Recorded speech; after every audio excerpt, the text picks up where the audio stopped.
Hello guys, you are warm welcome to my YouTube channel Study with Janulsal. Today we will discuss future indefinite tense. तो future indefinite tense की अगर हम बात करें तो इसकी जो आइडेंटिफिकेशन है वो गा गी गे ईटीसी ये जो है आपको सेंटेंस के लास्ट में मिलेगा। जैसे वह बांधा जाएगा, वह यहाँ आएगा, तो इस तरह से आपको लास्ट में जो है गा सुनने को मिलेगा। It is a sound. तो इस टेंस की जो हेल्पिंग वर्ब होगी वो है विल और शैल। वर्ब जो आप रखेंगे इस टेंस में वो रहेगी आपकी first form of the verb, यानी वर्ब की फर्स्ट फॉर्म आपको रखना है। फिर इसके बाद ये दो हेल्पिंग वर्ब हैं शैल और बिल। तो इन शैल और बिल में जो यूज़ है वो ये है कि आप फर्स्ट पर्सन प्रोनाउन के साथ, फर्स्ट पर्सन प्रोनाउन वो होते हैं जो स्पीकर होते हैं, यानी जो बोलने वाले हैं। जैसे अभी हम बोल रहे हैं तो वी, और मैं बोल रहा हूँ तो आई, यानी बोलने वाले तो सिर्फ दो ही हो सकते हैं, या तो हम बोल सकते हैं काफ़ी लोग मिल करके, या तो मैं।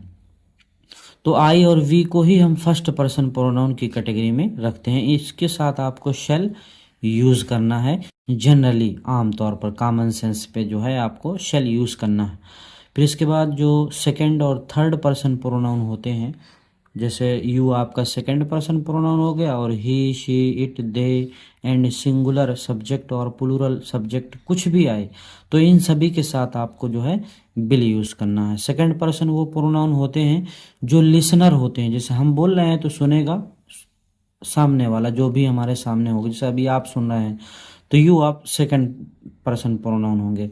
फिर जिसके बारे में आप बातचीत करते हैं जैसे ही शी इट, तो ये देखिए मौजूद तो है नहीं है, लेकिन इनके बारे में हम जो है बातें करते हैं।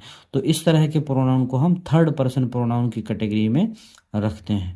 तो इनके साथ आपको बिल यूज़ करना है। लेकिन अगर आप बाय मिस्टेक या जानबूझकर भी फर्स्ट पर्सन के प्रोनाउन के साथ आप बिल यूज़ कर देते हैं, या सेकंड और थर्ड पर्सन के प्रोनाउन के साथ जो है आप शेल यूज़ करते हैं, तब भी वो सेंटेंस गलत नहीं होगा। फिर थोड़ा सा उसके मीनिंग में बदलाव होता है श्योरिटी को लेकर के, और कोई ख़ास इनमें डिफरेंस नहीं है। तो आपका अगर यूज़ हो भी जाता है, आप कर भी देते हैं, तो उसमें कुछ ख़ास गलती नहीं है, लेकिन ना के बराबर गलती है, वो भी सेंस में डिफरेंस हो सकता है बस।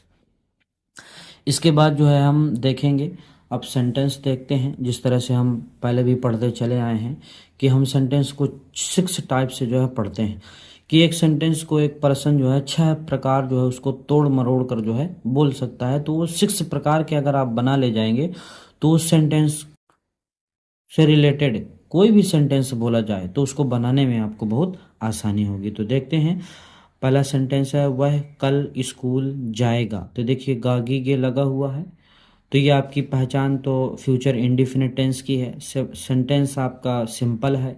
और फिर इसके बाद रूल जो सिंपल सेंटेंस का होता है, subject, helping verb, verb, object and other word.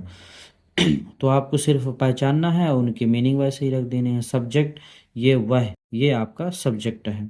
फिर हेल्पिंग वर्ब, तो फ्यूचर इंडिफिनिट टेंस की हेल्पिंग वर्ब अभी आपने देखा कि एक बिल है और एक शैल है। इनमें से जो आप चाहें वो रख सकते हैं। वर्ब जो है जाएगा यानी जाना, ये वर्ब है आपकी। ऑब्जेक्ट है स्कूल, ये आपका ऑब्जेक्ट है। फिर इसके बाद अदर वर्ड में आता है कल, तो ये आपका अदर वर्ड है, अदर वर्ड है। इनको जैसे आपका रूल कहता है उस वैसे ही आपको रख देना है। तो रूल के अकॉर्डिंग जो है हम सब्जेक्ट पहले रखेंगे, मीन्स वह को हम ही, और बिल हेल्पिंग वर्ब है आपकी बिल। वर्ब रहेगी जाएगा तो गो और कम के साथ जब प्लेस आए तो आप जो है टू हमेशा रखेंगे। गो टू, कहाँ जाएगा? स्कूल, तो ये आप स्कूल लिखेंगे। फिर है कल मीन्स टुमारो, आने वाले कल की बात हो रही है तो टुमारो हम लिखेंगे। और बीते हुए कल को जो है हम येस्टरडे बोलते हैं। तो इस तरह जो है आपका सेंटेंस बनकर रेडी होगा। इसके बाद जो नेक्स्ट सेंटेंस है वो आपका है वह अपनी माँ की मदद नहीं करेगी। तो देखिए नहीं यूज़ किया गया है, यानी आपका जो सेंटेंस होगा वो निगेटिव सेंटेंस रहेगा। और गा गी गे लास्ट में आया हुआ है तो फ्यूचर इंडेफिनिट टेंस रहेगा। टेंस पहचानने के लिए आपको लास्ट में उनकी आइडेंटिफिकेशन चेक करना है कि क्या है। तो फ्यूचर इंडिफिनिट टेंस है और निगेटिव सेंटेंस है चूँकि, इसलिए हम निगेटिव सेंटेंस का रूल रखेंगे। सिंपल सेंटेंस की ही तरह निगेटिव सेंटेंस का भी रूल होता है, सिर्फ डिफरेंस यहाँ पर है कि आपको ये नॉट एक्स्ट्रा ऐड ऑन करना होता है। अब पहचानेंगे हम सब्जेक्ट, तो सब्जेक्ट है वह, ये आपका सब्जेक्ट है। हेल्पिंग वर्ब, तो इस टेंस की हेल्पिंग वर्ब जो है विल और शैल, ये आपको याद रखनी है।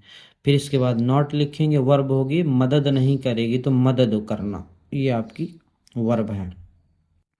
फिर इसके बाद ऑब्जेक्ट है, तो अपनी माँ की, ये आपका एक साथ अपनी माँ, ये आपका ऑब्जेक्ट है।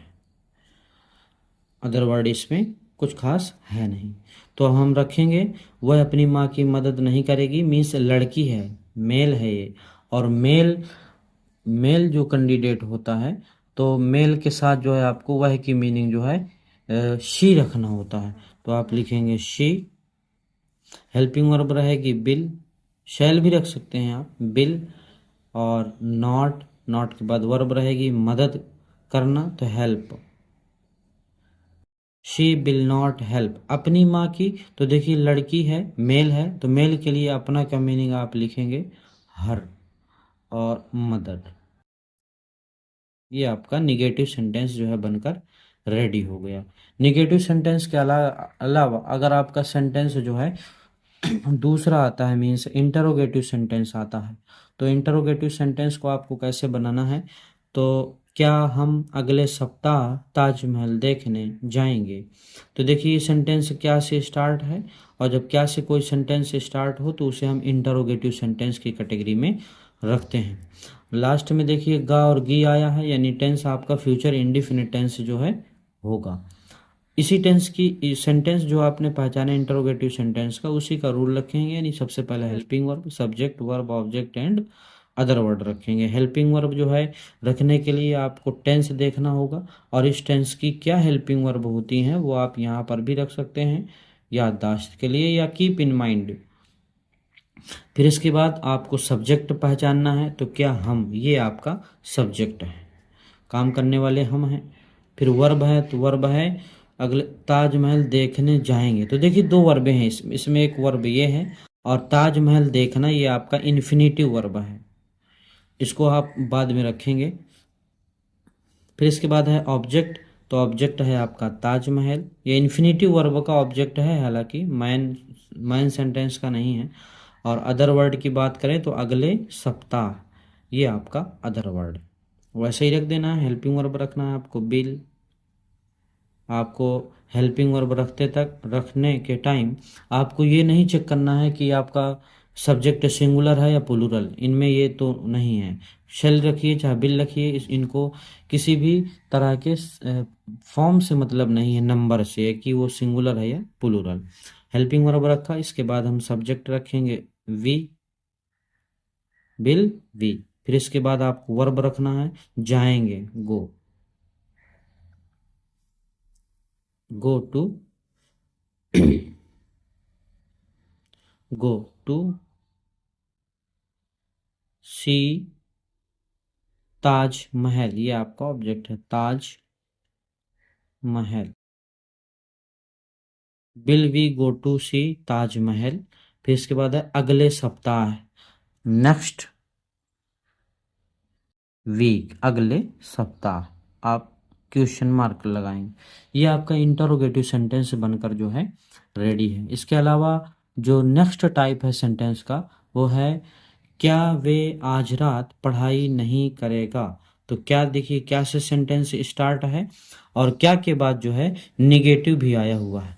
तो जब क्या से कोई सेंटेंस स्टार्ट हो और बीच में नहीं आ जाए, तो उसको हम इंटरोगेटिव निगेटिव सेंटेंस की कैटेगरी में रखते हैं। और इंटरोगेटिव निगेटिव सेंटेंस का जो रूल रहेगा वो हेल्पिंग वर्ब, सब्जेक्ट के बाद जो है आपका नॉट होगा, फिर उसके बाद verb, object and other word, और लास्ट में चूंकि गागी गे आया है, तो ये पहचान है फ्यूचर इंडिफिनिट टेंस की।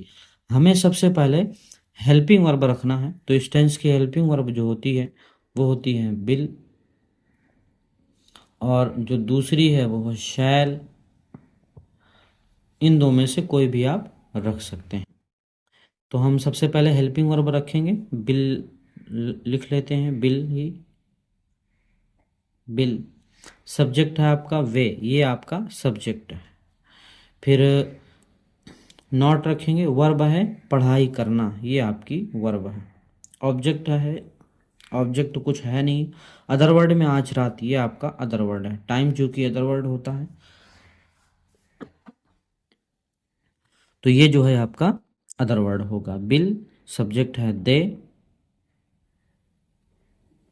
नॉट लिखेंगे, नॉट के बाद वर्ब रखना है, पढ़ाई करना means study, study. Will they not study, आज रात मीन्स टू नाइट,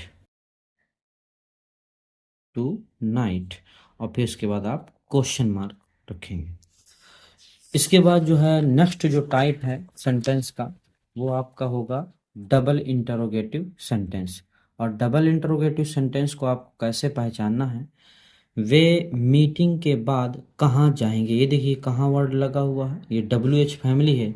और जिस भी सेंटेंस में WH फैमिली बीच पर कहीं पर भी आती है बीच में, तो आपका डबल इंटरोगेटिव सेंटेंस होगा।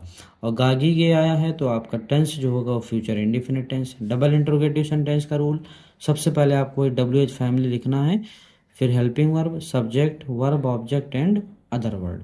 तो हम WH फैमिली सबसे पहले लिख लेंगे कहाँ, और कहाँ की मीनिंग होती है वेयर।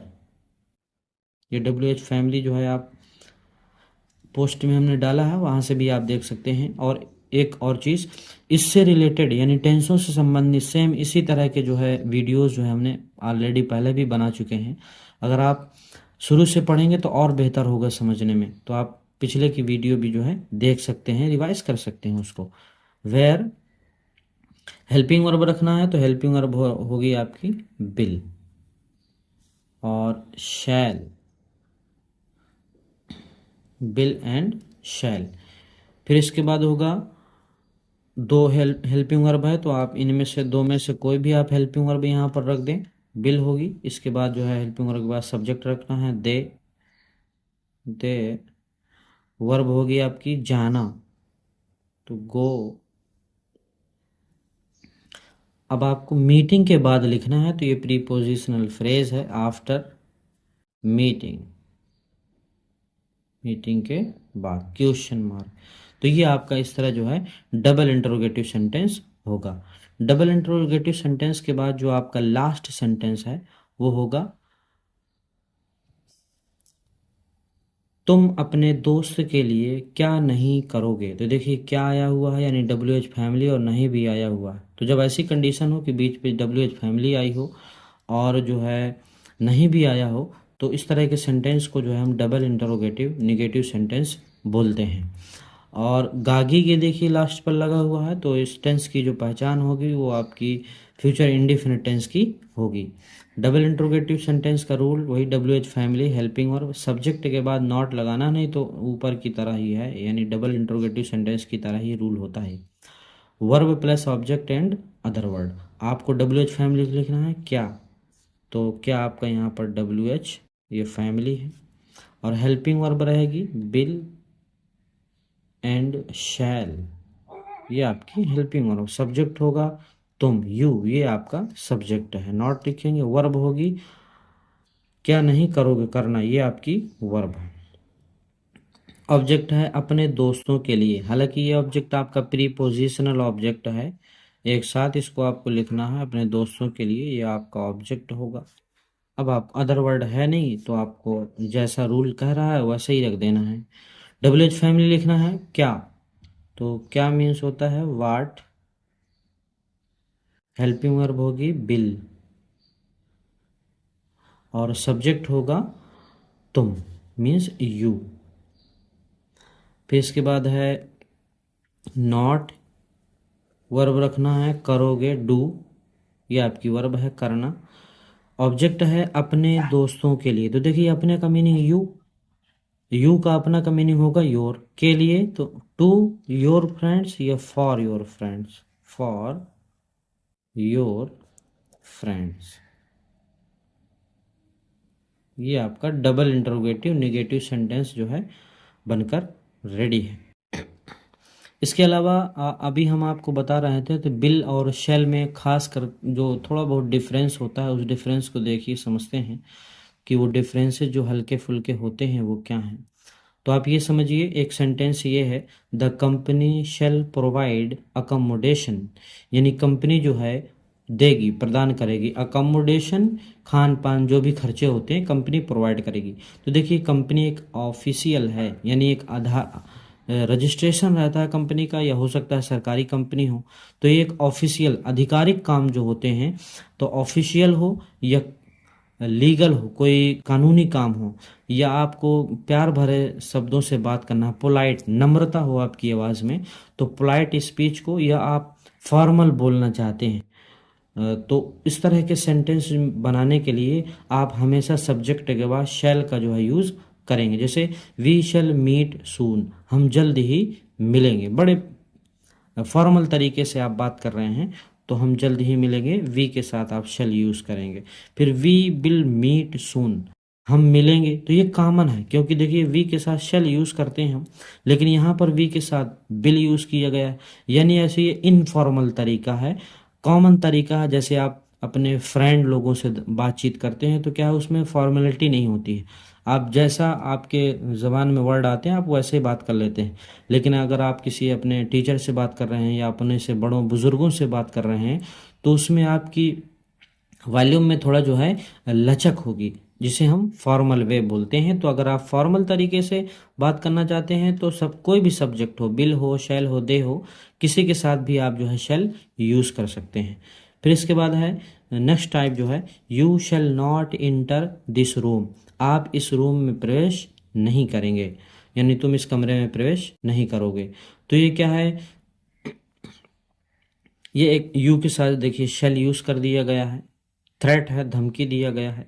फिर है I will help you at any cost, यानी किसी भी कीमत पर मैं तुम्हारी मदद करूंगा। तो इस तरह में आप जो है अपोजिट हेल्पिंग वर्ब जो है आप यूज़ करेंगे, जिससे आपको दिखाना है कि टू शो प्रोमिस, आपको कोई वादा दिखाना है, थ्रेट धमकी दिखाना है, डिटर्मिनेशन दिखाना है, ये कमांड बताना है, आदेश वगैरह, या कोई स्ट्रॉन्ग इंटेंशन है, तो आप अपोजिट जो है हेल्पिंग वर्ब अलग अलग सेंटेंस के साथ जो है यूज़ करेंगे। तो शुक्रिया खैर आप लोग का, आप लास्ट तक वीडियो में बने रहे। और यदि आपको मेरा कंटेंट अच्छा लगा तो please like and share with your friends. Thank you, have a nice day.